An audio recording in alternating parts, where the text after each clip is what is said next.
Triumph Scrambler 400X. Cracking little bike, one of two new 400s from Triumph Motorcycles, single cylinder, shares that engine and the powertrain with the Speed 400, which we've already reviewed on the channel. There's some significant differences to this bike.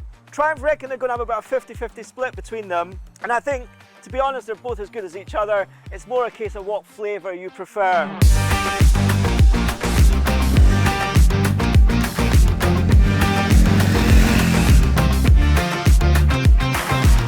Key thing is it's taller suspension, higher seat, bigger front wheel. It's got a 19 inch as opposed to a 17-inch front wheel on the street. Gives it a really different stance. Actually, the frame is quite significantly different as well.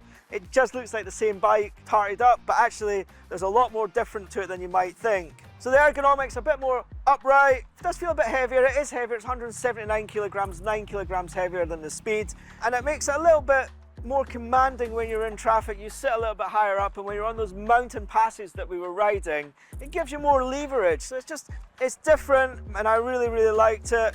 Metzler Karoo street tires on it, a little bit of off-road feeling to it. We actually did a little bit of off-road playing around for the cameras, and it was good fun.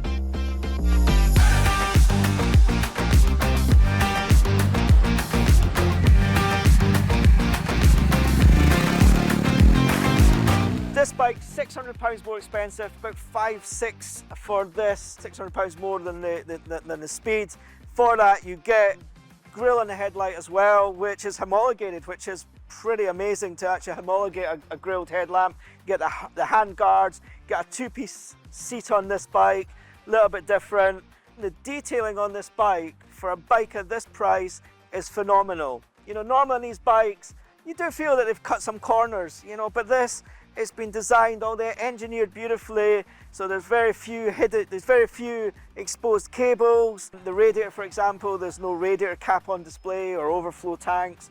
Really phenomenal job by Triumph. The engine is so smooth, not much to criticize on it. I think it gets a little bit buzzy, but that's more nature of small capacity bikes. The ABS, I found a little bit obtrusive on it.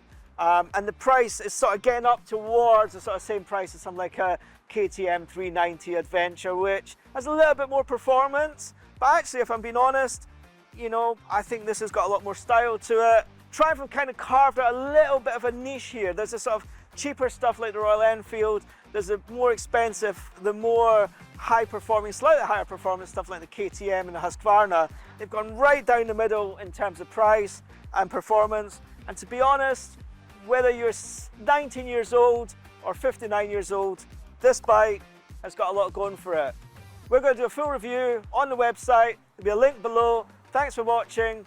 Please, we would appreciate if you could subscribe. Until next time, stay safe.